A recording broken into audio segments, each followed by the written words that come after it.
Hello friends, welcome back to auto and travel club. അപ്പോൾ ഇന്ന് നമ്മളെ കൂടുതലത് ഹോണ്ട ഡിയോ എന്ന് പറയുന്ന വാഹനമാണ്. ഡിയോ 125 2024 മോഡലാണ് ഈ വാഹനം. ഈ ഒരു വാഹനത്തിന്റെ ഈ ഒരു ഡിസൈൻ, അതായത് ഒരു ഐക്കോണിക് ഡിസൈൻ ആണ്. ഹോണ്ടയുടെ ഏറ്റവും കൂടുതൽ മൂവിംഗ് ഉള്ള രണ്ട് വണ്ടികളിൽ ഒന്നാണ് ഡിയോ എന്ന് പറയുന്നത്.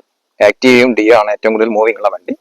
അതിൽ ഡിയോ എന്ന് പറയുന്ന വാഹനത്തിന് എപ്പോഴും ഒരു എന്താ പറയുക, ഒരു സ്പോർട്ടി ലുക്കാണ് സമ്മാനിക്കുന്നത്. അതായത് ഇപ്പോൾ ആക്റ്റീവ എന്ന് പറയുന്ന വാഹനമാണെങ്കിൽ അതൊരു കാം ലുക്ക് ആണെങ്കിൽ ഇതൊരു സ്പോർട്ടി, നമ്മളൊരു നേക്കഡ് ബൈക്സിനൊക്കെ വരുന്ന ഒരു ഡിസൈൻ പാറ്റേൺ എപ്പോഴും ഡിയോന്റെ ഡിസൈനിൽ വരാറുള്ളത്. അപ്പോൾ ഈ ഒരു വാഹനത്തിൽ നമുക്ക് ഫസ്റ്റ് തുടങ്ങുന്ന ടൈമിന്, അതായത് ഇതിന്റെ ഒരു കളർ കോമ്പിനേഷൻ നോക്കാം. ഒരു ഗ്രേ പ്ലസ് ബ്ലാക്ക് വരുന്ന ഒരു കളർ കോമ്പിനേഷനിലാണ് വണ്ടി ഡിസൈൻ ചെയ്തിട്ടുള്ളത്.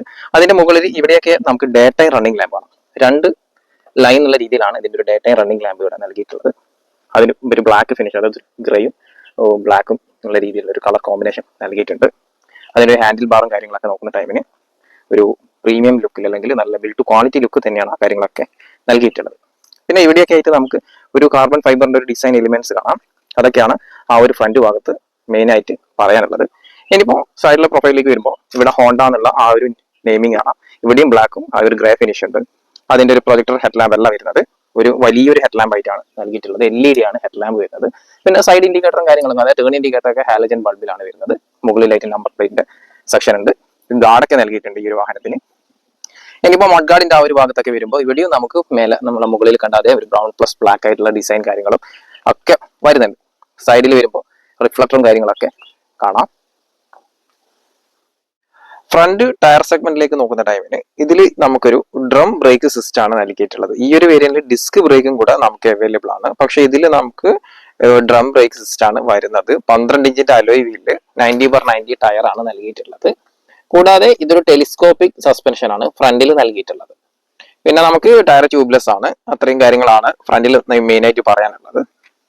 ഇനി നമുക്ക് സൈഡ് പ്രൊഫൈലിലേക്ക് പോവാം. സൈഡ് പ്രൊഫൈൽ നോക്കുമ്പോൾ കുറച്ച് നീളം കൂടിയ രീതിയിലാണ് പുതിയ ഡിയോ 125. നമുക്ക് ആ ഒരു റിയർ ടൈൽ സെക്ഷന്റെ ഭാഗത്തേക്ക് വരുമ്പോൾ പുറകിലോട്ടേക്ക് ഒരു എക്സ്റ്റൻഷൻ കൂടിയ പോലെയാണ് ഈ ഒരു വാഹനത്തിന്റെ ഡിസൈൻ വരുന്നത്. ഫ്രണ്ടൊക്കെ ഒരു ബൾക്കി ആയിട്ടുള്ള ഒരു ഭാഗവും, പിന്നെ പുറകിലേക്ക് അതിങ്ങനെ മെലിഞ്ഞു പോകുന്ന രീതിയിലാണ് നൽകിയിട്ടുള്ളത്. ബോഡി ഗ്രാഫിക്സ് കാണാം. 125cc എന്ന് പറയുന്ന അതിന്റെ ഒരു ഡിസൈൻ ഗ്രാഫിക്സ് ഒക്കെ സൈഡ് പാനലൊക്കെ നൽകിയിട്ടുണ്ട്.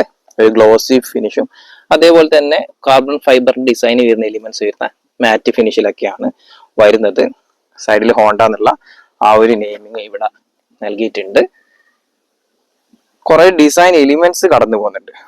കുറെ ഡിസൈൻസ്, അതായത് കട്ടിങ്ങും എഡ്ജസ് ഒക്കെ ആയിട്ട് കുറെ ഷേപ്പിൽ ആ ഒരു ഡിഫറൻസ് നമുക്ക് കാണാം.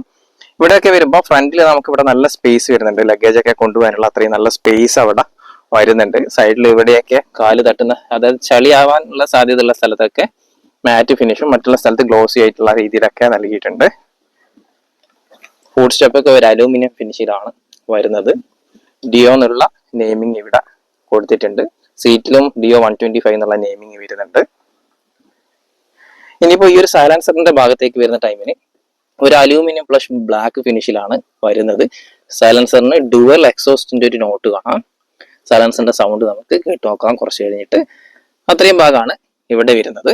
ഇനിയിപ്പോ ഈ ഒരു സൈഡിന്റെ ഈ ഒരു ബാക്കിൽ ഇവിടെ വരുമ്പോൾ ഗ്രാബ് റെയിലൊക്കെ ഒരു അലൂമിനിയം ഫിനിഷ്, അതായത് വണ്ടിന്റെ ഈ ഒരു ബോഡി കളറിനോട് അനുബന്ധിച്ചിട്ടുള്ള രീതിയിലാണ് നൽകിയിട്ടുള്ളത്. ഒരു ഗ്രേ കളർ എന്നുള്ള രീതിയിൽ ഈ ഒരു ഫിനിഷിങ്ങിലാണ് ഇവിടെ വരുന്നത്. ഇവിടെ നമുക്ക് ഫ്യൂവൽ ഇൻലെറ്റിന്റെ ഓപ്പണിങ് കാര്യങ്ങളാണ്.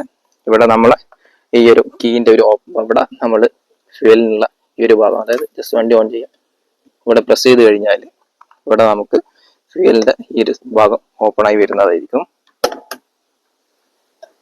ഇവിടെ ഓപ്പൺ ആയി വന്നിട്ടുണ്ട്. അപ്പൊ അതായത് ഫ്യൂവലൊക്കെ നമുക്ക് എളുപ്പത്തിൽ നിറയ്ക്കാനുള്ള, അതായത് സീറ്റിൽ നിന്ന് ഇറങ്ങേണ്ട ആവശ്യമൊന്നും വരുന്നില്ല. സീറ്റൊക്കെ വലിയ സീറ്റാണ്. രണ്ടുപേർക്ക് സുഖമായിട്ടിരിക്കാൻ കഴിയുന്ന രീതിയിലുള്ള സീറ്റും കാര്യങ്ങളൊക്കെ വരുന്നുണ്ട്. ഇനിയിപ്പോൾ നമുക്ക് ഇതിന്റെ ടെയിൽ ലാമ്പ് സെക്ഷനിലേക്ക് പോകുന്ന ടൈമിന് ഒരു വ്യത്യസ്തമായ ഒരു ടെയിൽ ലാമ്പ് സെക്ഷനാണ് നൽകിയിട്ടുള്ളത്. അതായത് ടേൺ ഇൻഡിക്കേറ്റർ ഭാഗമൊക്കെ ഒരു വലിയ രീതിയിൽ, പിന്നെ നടുവിലായിട്ട് അതിന്റെ ഒരു ബ്രേക്ക് ലാമ്പ് കാര്യങ്ങൾ, പിന്നെ റിഫ്ലക്ടർ അതിന്റെ താഴെ, അതിന്റെ ചുറ്റുമൊക്കെ കാർബൺ ഫൈബറിന്റെ ഡിസൈൻ കാര്യങ്ങളൊക്കെ വരുന്നുണ്ട്. നമ്പർ പ്ലേറ്റിന്റെ സെക്ഷൻ അതിന്റെ താഴത്താണ് വരുന്നത്. 3 step adjustable spring loaded hydraulic suspension ആണ് ഇതിന്റെ റിയർ സൈഡിൽ നൽകിയിട്ടുള്ളത്. 10 ഇഞ്ചിന്റെ അലോയ് വീലാണ്. ഇതിൽ ട്യൂബ്ലെസ് ടയർ തന്നെയാണ് വരുന്നത്. പിന്നെ നമുക്ക് ഡ്രം ബ്രേക്ക് ആണ് റിയർ സൈഡിൽ വരുന്നത്. ആ ഒരു സസ്പെൻഷന് റെഡ് ഫിനിഷിലൊക്കെ വരുന്നത് മനോഹരമായിട്ടുണ്ട്. ഒരു ബ്ലാക്ക് ഫിനിഷാണ് അലോയിന്റെ കാര്യങ്ങളൊക്കെ വരുന്നത്. അതിനൊരു ടയറിന്റെ ഭാഗത്ത് അവന്റെ ഒരു കവറിങ് കാര്യങ്ങളൊക്കെ വരുന്നുണ്ട്. ഇനിയിപ്പോൾ സൈഡ് ഫുഡ് സ്റ്റെപ്പിന്റെ കേസിലൊക്കെ എടുക്കുന്ന ടൈമിന് ഫുഡ് സ്റ്റെപ്പ് ഒരു അലുമിനിയം ഫിനിഷിലാണ് വരുന്നത്. ആ ഒരു വണ്ടീന്റെ ഗ്രേ കളർ വരുന്ന ടൈമിന് അതൊരു കോമ്പിനേഷൻ കളറായിട്ട് നൽകിയിട്ടുണ്ട്. ഒരു എൻഹാൻസ്ഡ് സ്മാർട്ട് പവർ സിസ്റ്റം ആണ് വരുന്നത്. ESP അതിന്റെ ഒരു ബാഡ്ജിങ് പോലെ ഇവിടെ നൽകിയിട്ടുണ്ട്. പിന്നെ സൈഡ് ഫുഡ് സ്റ്റെപ്പ് ഒക്കെ അലുമിനിയം ഫിനിഷിൽ തന്നെ വരുന്നുണ്ട്.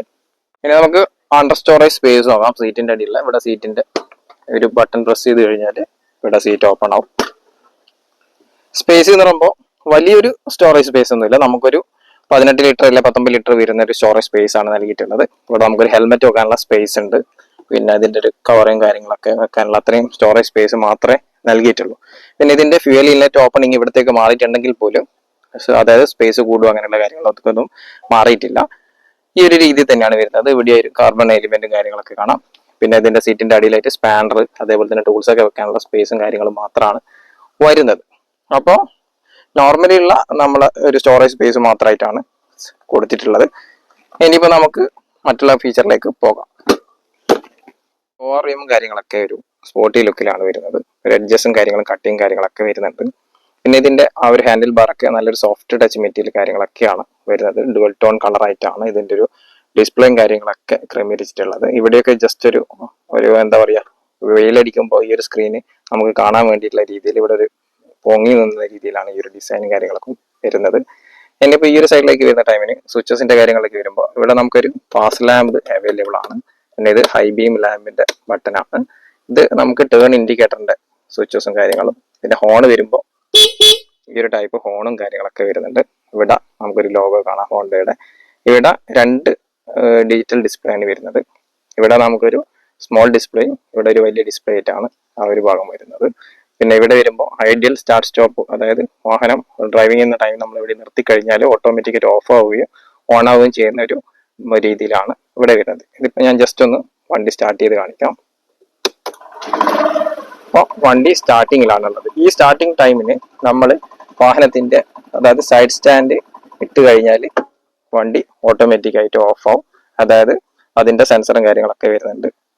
അപ്പോൾ അതൊരു സേഫ്റ്റി കാര്യങ്ങളിലേക്ക് കൊടുക്കുന്ന ഒരു കാര്യമായിട്ട് നമുക്ക് പറയാം. പിന്നെ ഇവിടെയായിട്ട് നമുക്കൊരു സ്റ്റോറേജ് സ്പേസ് ഉണ്ട്. ഫോണൊക്കെ പ്ലേസ് ചെയ്യാനുള്ള സ്റ്റോറേജ് സ്പേസും കാര്യങ്ങളൊക്കെ ഉണ്ട്. ഇവിടെ നമുക്ക് സാധനങ്ങൾ സ്റ്റോർ ചെയ്യാനുള്ള ഒരു ഹാങ്ങിങ് പോർഷൻ ഉണ്ട്. ഇവിടെയാണ് കീന്റെ കാര്യങ്ങളും ഒക്കെ വരുന്നത്. കീയുടെ കേസിലേക്ക് വരുന്ന ടൈമിന് ഈ ഒരു ടൈപ്പ് കീ ആണ് നൽകിയിട്ടുള്ളത്. കീ നമ്മൾ ജസ്റ്റ് ഇതിലേക്ക് ഇൻസേർട്ട് ചെയ്ത് കഴിഞ്ഞിട്ട് ഫസ്റ്റ് ഒന്ന് കറക്കി കഴിഞ്ഞാൽ നമുക്ക് ഫ്യൂലും സീറ്റും ഓപ്പൺ ചെയ്യാനുള്ള ഭാഗമാണ്. അത് നമുക്ക് പ്രസ് ചെയ്തിട്ട് ഓപ്പൺ ചെയ്യാം. ഒന്നുകൂടെ പ്രസ് ചെയ്യുന്ന ടൈമിനാണ് നമുക്ക് വാഹനത്തിന്റെ ഇഗ്നിഷൻ ഓൺ ആവുന്നത്. ഇനിയിപ്പോൾ ഓഫ് ചെയ്യാൻ ജസ്റ്റ് പുറകിലേക്ക് നിൽക്കുക. ഇനിയിപ്പോൾ ഇത് ഈ ഒരു പോർഷൻ ക്ലോസ് ചെയ്യണേ, ഇത് ഷട്ട് ചെയ്യുക, ജസ്റ്റ് മേലോട്ടാക്കി കഴിയുക. പിന്നെ ഈ ഒരു വാഹനത്തിന്റെ ബാക്ക് സ്പേസ് കൊണ്ട് നമുക്ക് ഇതിങ്ങനെ ലോക്ക് അൺലോക്ക് എന്നുള്ള രീതിയിൽ ചെയ്യാനും പറ്റും. ഇതിന്റെ ഒരു ബട്ടൺ ഇവിടെ വരുന്നത്. ഇവിടെ ആവറേജ് ഫ്യൂൽ എഫിഷ്യൻസി എത്രയാണെന്നുള്ളതും അതേപോലെ തന്നെ റേഞ്ച് കിട്ടും. ഡിസ്റ്റൻസ് MT ആണ് ഇവിടെ കാണിക്കുന്നത്. ടൈമും അതിൻ്റെ അടുത്ത് കാണിക്കുന്നുണ്ട്. പിന്നെ ടോട്ടൽ കിലോമീറ്റർ, ട്രിപ്പ് ബി കാര്യങ്ങളൊക്കെയാണ് ഇവിടെ വരുന്നത്. ഇവിടെയായിട്ട് നമുക്ക് ഫ്യൂൽ ഗേജ് കാര്യങ്ങൾ കാണാം. അത്രയാണ് ഈ ഒരു സ്ക്രീനിൽ വരുന്നത്. ഇവിടെ കൊടുക്കുന്ന ടൈമിന് നമുക്ക് ഇവിടെ ടോർക്കും പവറും കാര്യങ്ങളൊക്കെയാണ് ഇവിടെ. പിന്നെ നമ്മുടെ ഡിജിറ്റൽ ആയിട്ടുള്ള സ്പീഡോമീറ്റർ ഇവിടെ അവൈലബിൾ ആണ്. പിന്നെ ഇൻഡിക്കേഷൻ ഒക്കെ ഇടുന്ന ടൈമിന് നമുക്ക് ഇവിടെ ടേൺ ഇൻഡിക്കേറ്റേഴ്സിന്റെ ലൈറ്റും കാര്യങ്ങളൊക്കെയാണ് അതിന്റെ കാര്യങ്ങളൊക്കെയാണ് ഇവിടെ വരുന്നത്. പിന്നെ ഇവിടെയാണ് 1 ക്ലിക്ക് തന്നെ സ്റ്റാർട്ട് ചെയ്യും. ആ ഒരു സിസ്റ്റൊക്കെയാണ് വരുന്നത്. ഇനി നമുക്ക് ജസ്റ്റ് വണ്ടി ഒന്ന് ഡ്രൈവ് ചെയ്ത് നോക്കാം.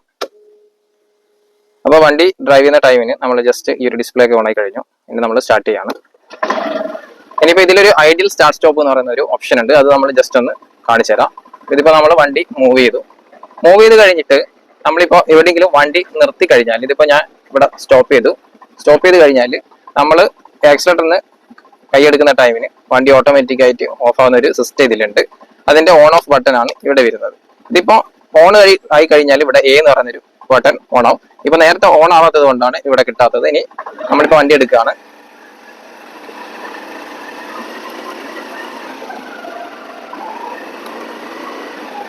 ഇപ്പോ ഞാൻ വണ്ടി ഇവിടെ നിർത്തി കഴിഞ്ഞാൽ ഇവിടെ ഇപ്പോൾ A എന്ന് പറയുന്ന ബട്ടൺ ഓൺ ആണുള്ളത്. വണ്ടി ഓട്ടോമാറ്റിക് ആയിട്ട് ഓഫ് ആവുന്നതായിരിക്കും. ഇപ്പോൾ വണ്ടി ഓഫ് ആയി. ഇനിയിപ്പോൾ വണ്ടി സ്റ്റാർട്ട് ആവണമെങ്കിൽ നമ്മൾ ജസ്റ്റ് ബ്രേക്ക് പ്രസ് ചെയ്യുക.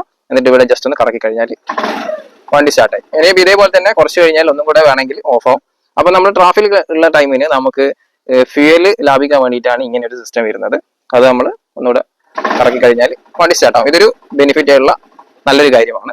ഇനി നമ്മൾ വണ്ടി ഓടിക്കുന്ന ടൈമിൽ പറയാനുള്ളത് നല്ലൊരു അതായത് വാഹനത്തിന് തീരെ വളരെ സൗണ്ട് കുറവാണ് ഓടിക്കുന്ന ടൈമിന്. നല്ലൊരു എന്താ പറയുക, ഒരു റഷ് സൗണ്ടും കാര്യങ്ങളൊന്നുമില്ല. നമുക്ക് നല്ല സോഫ്റ്റ് സസ്പെൻഷനും കാര്യങ്ങളൊക്കെയാണ് വരുന്നത്. ഫ്രണ്ടിലെ ടെലിസ്കോപ്പിക് സസ്പെൻഷനും പുറകിൽ വരുമ്പോൾ ഹൈഡ്രോളിക് 3 സ്റ്റെപ്പ് ആയിട്ട് അഡ്ജസ്റ്റ് ചെയ്യാൻ പറ്റുന്ന സ്പ്രിംഗ് ലോഡഡ് ആയിട്ടുള്ള സസ്പെൻഷനും കാര്യങ്ങളൊക്കെയാണ് വരുന്നത്. അതുകൊണ്ട് തന്നെ ഡ്രൈവ് ചെയ്യുന്ന ടൈമിന് നമ്മൾ ചെറിയ കുണ്ടും കുഴിയിലൊക്കെ ഇറങ്ങുന്ന ടൈമിന് ഒരു അടി എന്നുള്ള രീതിയിൽ ഒന്നും കിട്ടുന്നില്ല. നമുക്ക് സോഫ്റ്റ് ആയിട്ട് ഇരുന്ന് വണ്ടി ഡ്രൈവ് ചെയ്യാൻ പറ്റുന്നുണ്ട്. അതേപോലെ തന്നെ നല്ല ഹാൻഡ്ലിങ്ങും കാര്യങ്ങളൊക്കെ വരുന്നുണ്ട്. 125 cc ആണ് വാഹനത്തിന്റെ എഞ്ചിൻ സ്പെക്ക് വരുന്നത്. നല്ല എന്താ പറയുക, നല്ല ടോക്കി ആയിട്ട് വണ്ടി ഓടിച്ചു പോകാൻ കഴിയുന്നുണ്ട്. നമ്മൾ നോർമലി ആക്റ്റീവ എന്നൊക്കെ പറയുന്ന വാഹനം ഡ്രൈവ് ചെയ്യുന്ന അവർക്ക് കൂടുതലായിട്ടും 125 cc സെഗ്മെന്റിലുള്ള വണ്ടികളെ കൂടുതൽ ഓടിച്ച് പരിചയം ഉണ്ടാവും.